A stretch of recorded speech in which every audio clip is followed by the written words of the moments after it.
Assalamualaikum dan salam sejahtera. Saya Luqman Haris. Anda sedang menonton Pantau Agenda Reformasi di mana kita akan membawakan kepada anda semua pengumuman dari inisiatif kerajaan berkenaan dengan usaha atau inisiatif untuk mereformasi semula institusi-institusi yang berkaitan dengan matlamat besar dan agung iaitu untuk menambah baik negara dan juga kualiti hidup rakyat. Dan antara reformasi penting yang kita sering bincangkan adalah reformasi ekonomi. Dan yang berkait rapat dengannya adalah isu yang sangat hangat sejak kebelakangan ini, isu kos sara hidup. Isu kos sara hidup tidak dapat diselesaikan melainkan kadar kenaikan gaji adalah seiring dengan kadar inflasi. Penganalisis ekonomi Profesor Madya Dr. Muhammad Yusof Saari mencadangkan agar ia dimulakan di peringkat sektor awam sebelum diikuti oleh sektor swasta. Kalau kita lihat sebelum pasal pandemik COVID-19, 39% pekerja kita gajinya adalah 2,000 dan ke bawah. Kalau kita tambah lagi, ambil kira bracket 3,000 dan ke bawah, dia boleh jadi sampai ke 60%. Itu sebelum pra-pandemik. Sebelum pasca pandemik keadaannya lebih memburukkan. Ya? Jadi itu yang menyebabkan kenapa isu kos sara hidup ni semakin menjadi perhatian pada ketika ini. Jelasnya meskipun kerajaan telah melaksanakan pelbagai inisiatif di bawah payung rahmah, ia hanyalah bersifat jangka masa pendek yang tidak mampu menyelesaikan isu kos sara hidup secara tuntas. Isu gaji, kita kena faham bahawa kita tidak ada jalan lain. Kita kena cari jalan untuk tingkatkan gaji. Cadangan QPAC baru-baru ni untuk naikkan gaji syarikat sektor awam tu di bahagian bawah tu adalah meritnya. Kerana kalau kita lihat perjalanan ekonomi Malaysia ni, gaji akan bergerak di peringkat swasta apabila kerajaan bergerak dulu. Mereka swasta baru akan ikut. Selain itu, beliau turut mencadangkan agar Kementerian Kewangan atau Kementerian Ekonomi yang mengetuai usaha menangani kos sara hidup.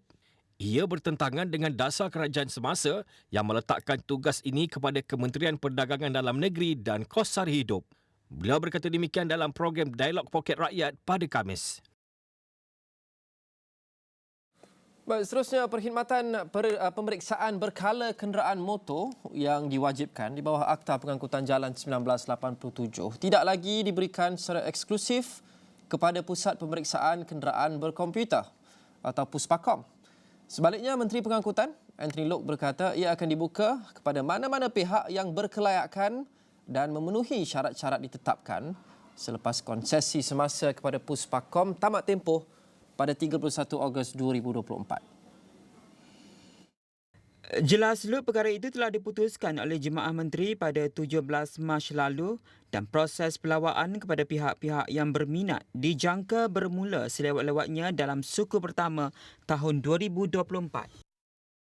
Ketetapan ini bermakna pihak Puspakom tidak lagi akan menjadi penyedia tunggal perkhidmatan pemeriksaan berkala kenderaan motor bagi pihak Jabatan Pengangkutan Jalan bermula pada 1 September 2024. Bagi melaksanakan keputusan ini, Kementerian Pengangkutan bersama JPJ akan membangunkan syarat-syarat kelayakan, peraturan pengoperasian, skop perkhidmatan, penetapan lokasi pemeriksaan dan garis panduan bagi pihak-pihak lain yang berminat menyediakan perkhidmatan pemeriksaan kenderaan motor. Beliau berkata pihak JPJ akan secara berterusan mengaudit dan memantau semua pihak yang menyediakan perkhidmatan tersebut bagi memastikan pematuhan, kualiti serta integriti pemeriksaan.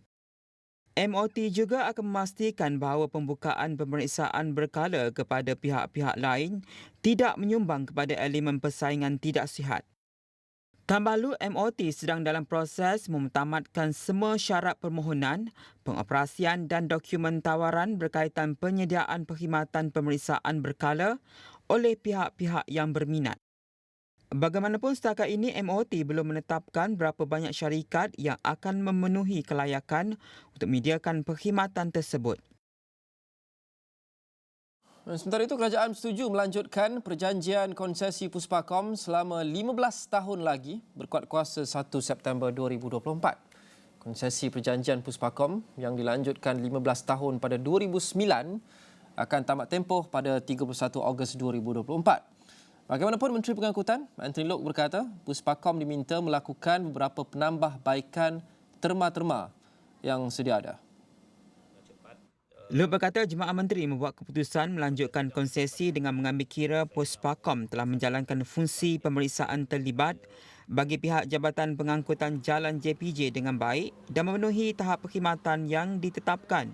Puspakom diminta membuat pindaan ke atas prosedur dan skop pemeriksaan berkala yang ditetapkan bagi meningkatkan tahap kualiti dan integriti pemeriksaan seperti memperluaskan elemen automasi dan penggunaan peralatan komputer. Proses pemeriksaan akan dimodernkan sesuai dengan perkembangan teknologi semasa dengan penggunaan peralatan komunikasi teknologi tinggi, sensor, kamera bagi membolehkan pemeriksaan dipantau secara masa sebenar di atas talian oleh pengguna ataupun MOT ataupun JPJ. Meningkatkan tahap kompetensi kaki tangan dengan penyediaan sistem latihan pembangunan sumber manusia yang lebih berkesan dan relevan dengan keperluan semasa. Puspakom juga perlu menambah baik proses penempahan dan aduan pelanggan. Selain itu, menambah baik skop pemeriksaan kenderaan seperti pemeriksaan dalaman, pemeriksaan underbody dan pemeriksaan motosikal bagi meningkatkan tahap keselamatan teknikal di atas jalan terutamanya melibatkan kenderaan pengangkutan awam dan barangan. Antara lain, Puspakom turut diminta melakukan pembangunan pusat pemeriksaan baharu termasuk flagship center di lokasi yang dipersetujui. Baik, semalam Menteri di Jabatan Perdana Menteri Undang-Undang dan Reformasi Institusi Datuk Seri Azalina Othman Said mengesahkan hukuman penjara sepanjang hayat sebagai alternatif kepada hukuman mati mandatori akan digantikan dengan hukuman alternatif yang baru. Azalina berkata ia akan diganti dengan penjara antara 30 hingga 40 tahun dan sebatan tidak kurang 12 kali. Perkara tersebut antara beberapa dasar baharu yang dipersetujui dalam mesyuarat Jemaah Menteri pada Jumaat lepas. Memberitahu Dewan Negara, Azalina berkata turut dipersetujui ialah pemansuhan hukuman penjara sepanjang hayat dalam semua undang-undang. Selain itu, hukuman mati dimansuhkan bagi kesalahan yang tidak menyebabkan kematian melainkan 3 kesalahan iaitu Seksyen 121 dan 121A Kanun Kesiksaan dan Seksyen 39B Akta Dadah Berbahaya 1952.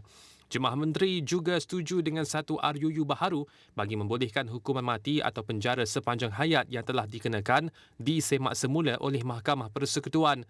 Cadangan RUU berkenaan dijangka memberi kesan kepada 957 bantuan hukuman mati dan bantuan sepanjang hayat yang telah menghabiskan proses rayuan di mahkamah sebelum ini. Dalam pada itu, Azalina memberitahu RUU Pemansuhan Hukuman Mati Mandatori 2023 dan RUU Semakan Hukuman Mati dan Pemenjaraan Sepanjang Hayat Bidang Kuasa Sementara Mahkamah Persekutuan 2023 dijadual dibaca kali pertama pada Isnin ini di Dewan Rakyat. RUU Pemansuhan Hukuman Mati Mandatori 2023 dijangka memberi kesan kepada 476 bantuan hukuman mati yang belum menghabiskan proses rayuan sama ada di Mahkamah Rayuan ataupun Mahkamah Persekutuan. Baik, ini antara perkembangan yang paling signifikan setakat ini daripada Kerajaan Perpaduan berkenaan dengan reformasi institusi. Tiada lagi penjara seumur hidup menggantikan hukuman mati mandatori dan banyak yang boleh kita bincang berkenaan dengan kelebihan dan juga kekurangannya. Dan saya mahu bersama sekarang dengan Peguam Bela dan Peguam Cara Datuk Salihuddin Saidin yang menyertai saya menerusi talian telefon sekarang. Datuk, Assalamualaikum. Waalaikumsalam warahmatullahi. Datuk, kita difahamkan penjara 30 hingga 40 tahun akan menggantikan penjara seumur hidup yang sebelum ini menggantikan hukuman mati mandatori. Pertama sekali, boleh Datuk terangkan berkenaan dengan terma atau istilah seumur hidup ini? Kerana ada yang mengatakan pemahaman mereka seumur hidup adalah sampai mati di penjara. Ada yang mengatakan seumur hidup jika banduan itu umur 25 tahun ketika dijatuhkan hukuman, bermakna dia perlu dipenjarakan selama 25 tahun. Jadi boleh Datuk terangkan berkenaan dengan definisi seumur hidup ini terlebih dahulu. Baik, pertama sekali ini merupakan satu inovasi baru daripada oleh pihak kerajaan perpaduan ini dengan memperkenalkan satu reformasi terhadap jenis-jenis hukuman sebab kita tahu bahawa hukuman mandatori hukuman mati dikenakan terhadap kes-kes yang melibatkan dadah berbahaya di bawah Seksyen 39B. Begitu juga dengan kes-kes yang melibatkan kematian, pembunuhan. Jadi sekarang ini dilihat agar pihak mahkamah diberikan ruang untuk mempunyai budi bicara, sama ada untuk menjatuhkan hukuman mati ataupun penjara, hukuman penjara. Jadi ini bermaknanya budi bicara diberikan kepada mahkamah. Ini sebenarnya bagus sebab kalau kita lihat kepada keadaan kes itu sendiri, kadang-kadang ianya mewajarkan untuk sesuatu hukuman itu tidak dikenakan hukuman gantung ataupun lebih sesuai untuk hukuman penjara sahaja melihatkan kepada keadaan kes. Jadi kalau ruang itu diberi, ruang budi bicara itu diberikan kepada seorang hakim, maka keadilan saya percaya akan lebih tercapai andai kata undang-undang mandatory death sentence ini dipinda. Berkaitan dengan hukuman mati ataupun penjara seumur hidup, hukuman penjara seumur hidup ni adalah merupakan ada kes yang melibatkan, ada undang-undang di bawah penal kod kita, dia ada tafsiran hukuman penjara seumur hidup. Hukuman penjara seumur hidup ada yang tafsirkan sebagai 20 ataupun 20 tahun, saya kurang pasti. Bermaknanya bukan penjara itu sehingga dia mati di dalam penjara. Jadi kita kena lihat balik kepada maksud pemenjaraan seumur hidup di bawah kanun keseksaan. Jadi sekarang ini pemenjaraan seumur hidup itu terus dilupuskan, maknanya akan dibatalkan terus. Maknanya tidak ada lagi hukuman penjara seumur hidup yang mana dilihat kepada tafsiran di bawah kanun keseksaan. Yang sekarang terus digantikan dengan hukuman penjara. Mana ditetapkan maksimum 30 tahun ataupun 40 tahun. Jadi kalau sekiranya ada hukuman yang definite, itu hukuman penjara maksimum 30 atau 40 tahun, bermakna tidak ada lagi perlu kita melihat kepada definisi maksud hukuman penjara seumur hidup itu. Jadi ini adalah satu bentuk hukuman yang lebih definite, yang lebih jelas kepada para pesalah ataupun mereka yang telah disabitkan atas sesuatu hukuman. Apa pada pendapat Datuk, apa yang Datuk rasa menjadi motivasi kepada langkah kepada keputusan kerajaan untuk melaksanakan perubahan-perubahan ini? Sebelum ini hukuman mati digantikan hukuman seumur hidup. Sekarang ini hukuman penjara seumur hidup ingin digantikan dengan penjara 30 hingga 40 tahun. Apa yang Datuk rasa menjadi motivasi kepada kerajaan meringankan beban hukuman ini? Dia sebenarnya bukan meringankan, cuma ianya memberikan ruang kepada para hakim untuk menilai setiap sesuatu kes tersebut, untuk menentukan apakah jenis hukuman yang paling sesuai untuk dijatuhkan terhadap para pesalah. Sebab kalau sekarang ini, kalau kita lihat Section 39B, hukuman mandatory gantung sekiranya disabitkan. Jadi kita tidak langsung memberi ruang kepada hakim. Sedangkan kalau kita lihat kes yang melibatkan drug traffickers ataupun pengedar dadah ini, ada yang mereka ini hanya runner saja. Mereka ini menjadi kaldai kepada perdagangan dadah tersebut.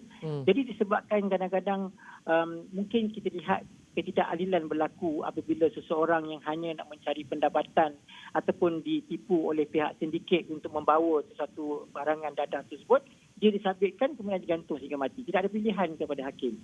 Sedangkan kalau fakta menunjukkan bahawa memang dia ni kali pertama ataupun beliau adalah merupakan seorang yang tidak arif tentang apa yang akan berlaku kepada dia, tiba-tiba dia disabitkan dan mahkamah tidak ada pilihan melainkan jatuh hukuman mati terhadap dia. Jadi ini mewajarkan satu prinsip keadilan tercapai kepada setiap orang kerana mahkamah ataupun hakim mempunyai segala fakta di hadapannya untuk menentukan apakah hukuman yang sebaiknya. Bermakna ada pilihan kepada dia sama ada nak menjatuhkan hukuman mati ataupun menjarakan tertuduh atas sabitan yang telah dikenakan. Tidak ada lagi hukuman mati mandatori untuk kebanyakan kesalahan Datuk dan kini tidak ada lagi hukuman penjara seumur hidup. Apa respon Datuk kepada argumen yang mengatakan bahawa dua hukuman itu, hukuman berat itu menjadi deterrent kepada siapa-siapa yang mahu membuat jenayah berat, dan dengan tidak ada lagi dua itu mungkin deterrentnya kurang dan mungkin orang dah lebih berani untuk melakukan jenayah-jenayah yang berat? Baik, ada pihak yang mengatakan bahawa ini pemansuhan hukuman mati mandatory dikatakan sebagai satu langkah ke belakang. Kerana ada negara-negara yang meneruskan hukuman mati bagi tujuan untuk menghindari mereka yang ingin melakukan kesalahan serius, seperti mana hukumannya adalah hukuman gantung sampai mati. Tetapi kalau kita lihat daripada perspektif keadilan kepada semua pihak. Ya, kita bukan, saya percaya hukuman mati ini tidak dimansuhkan sama sekali. Dia masih ada, tetapi budi bicaranya diletakkan kepada hakim. Tidak akan ada lagi keadaan yang mana the moment you disabitkan atas sesuatu kesalahan, tiada pilihan lain melainkan kita kena gantung dia. Jadi ini menyebabkan saya rasa dalam satu keadaan kita cuba nak deter public daripada melakukan kesalahan, tapi dalam masa yang sama kita lupa bahawa ada juga pihak-pihak yang melakukan kesalahan tetapi mereka ini terdiri daripada golongan yang masih muda, yang naif, yang tidak apa-apa tahu tentang kesan kepada kesalahan yang mereka lakukan, ataupun kadang-kadang mereka nak mencari punca pendapatan tetapi terjebak dengan kesalahan-kesalahan yang serius ini. Jadi peluang diberikan kepada mereka dengan meletakkan hakim untuk menentukan wajarkah seseorang yang disabitkan atas kesalahan hukuman mati itu dikenakan hukuman gantung ataupun dikenakan hukuman penjara agar dia diberi peluang untuk dapat reform ataupun memperbaiki diri dia semula untuk hidup semula dalam masyarakat setelah menjalani tempoh hukuman yang agak lama di dalam penjara. Dan perlu diingatkan juga dalam penjara ni, kalau kita sekiranya dia melakukan kesalahan disabitkan dihukum penjara 30 tahun umpamanya, dan mungkin setelah tolak 1/3 dia akan serve lebih kurang 20 tahun.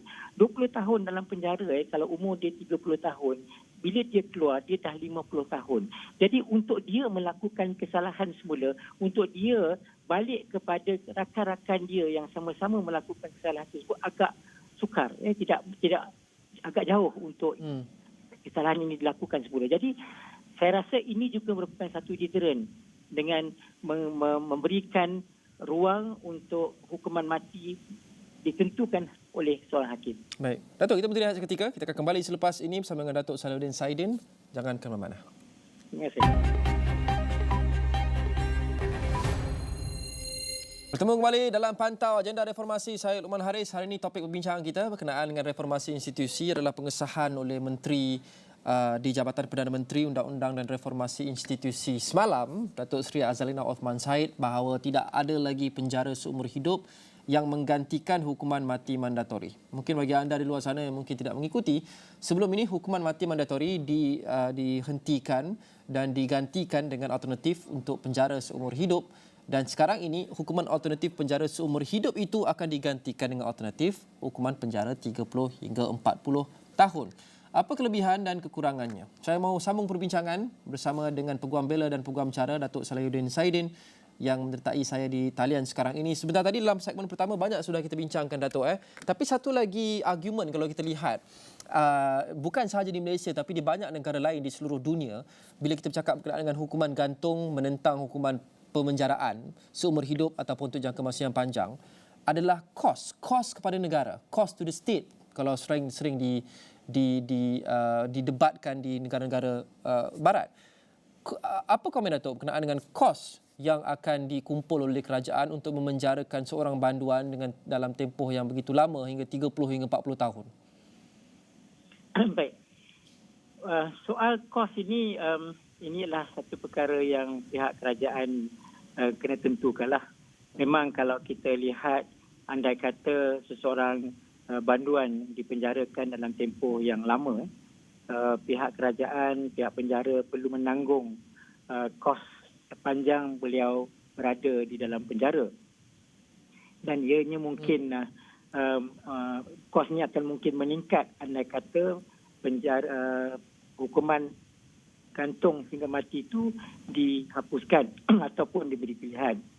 Walau bagaimanapun, dalam soal keadilan, dalam soal menentukan hak keadilan seseorang yang dituduh tersebut, pihak kerajaan perlulah menimbang sama ada kita nak pentingkan keadilan kepada seseorang tertuduh tersebut ataupun memikirkan tentang kos yang terpaksa pihak kerajaan tanggung.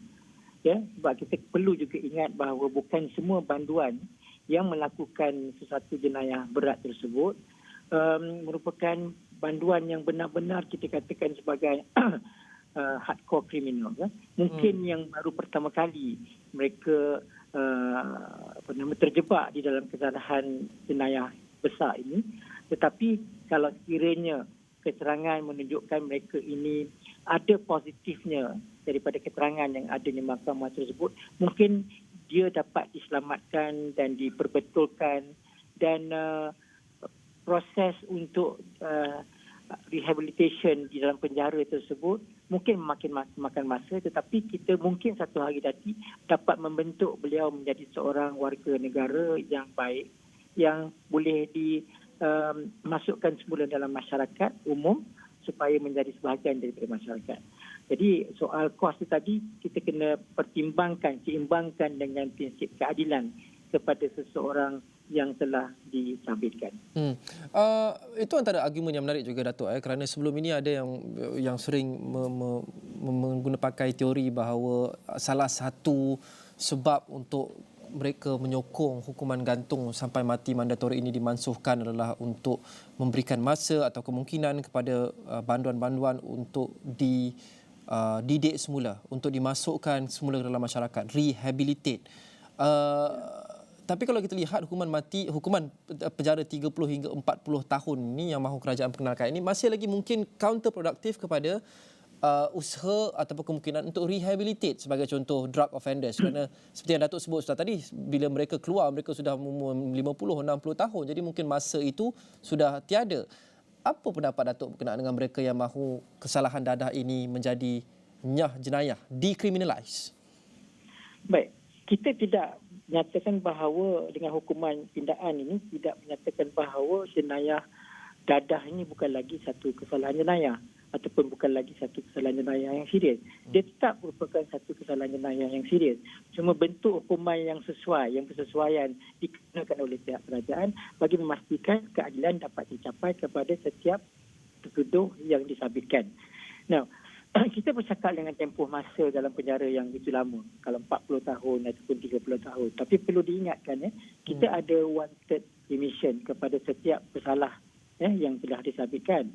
Maknanya kalau sekiranya mereka berkelakuan baik di penjara, dia boleh mewajarkan dia untuk mendapat diskaun 1/3 dari tempoh tahanan. Kalau anda kata 30 tahun, dia akan hanya serve 20 tahun. Dan sekarang juga kan ada parole, ada prinsip parole yang mana setelah sekian lama tertuduh menjalani hukuman di dalam penjara, kalau sekiranya kesalahan-kesalahan yang boleh mewajarkan satu parole diberikan, mereka boleh dimasukkan dalam masyarakat semula dalam tempoh parole tersebut, tapi di bawah pemerhatian pihak penjara. Ini memberikan kesempatan untuk dia bersama dengan masyarakat dalam keadaan dia masih dipantau oleh pihak penjara. Ya, mana ada sekatan-sekatan, dia perlu melaporkan diri dan sebagainya. Ini adalah juga merupakan proses yang mana bagi membentuk akhlak tertuduh tersebut supaya bila dia masuk ke semula ke masyarakat, dia tidak terkejut. Dia tidak terkejut dalam keadaan masyarakat tak boleh terima dia. Masyarakat dah lupa tentang dia. Jadi itulah sebab konsep parole itu diadakan supaya dia dapat perlahan-lahan menyesuaikan diri semula dengan masyarakat dengan keadaan dia dipantau pada tempoh parole tersebut. Jadi ini semua proses reform terhadap hukuman penjara yang mengikut pada kesesuaian zaman. Mungkin dulu tiada pilihan sama ada penjara, rotan dan terus hukuman mati. Tetapi sekarang sebabkan keadaan masyarakat yang berbeza keadaannya, mungkin kita kena explore jenis-jenis hukuman yang boleh mewajarkan seseorang yang telah disabitkan tersebut mendapat keadilan dan juga dalam masa yang sama dapat membentuk semula diri mereka menjadi seorang warga negara yang baik. Baik, terima kasih Datuk Salahuddin Saidin, Peguam Bela dan juga Peguam Cara, dan sudah tentu itu kami akan bawakan lagi perincian dan juga analisanya dalam hari-hari yang mendatang dalam pantau agenda reformasi dan juga di Astro Awani secara keseluruhannya. Segala yang kerajaan umumkan kami akan dalami dan kupas untuk melihat apa antara kelebihan dan kekurangannya kepada rakyat dan juga kepada negara. Seperti biasa, laporan berita kami dan kupasan analisa kami semua anda boleh dapati di laman web kami astroawani.com dan juga semua platform media sosial kami di samping di saluran 501 Astro Awani. Terima kasih kerana menonton Pantau Agenda Reformasi. Kita jumpa lagi dalam episod seterusnya. Saya Luqman Haris. Assalamualaikum dan salam hormat.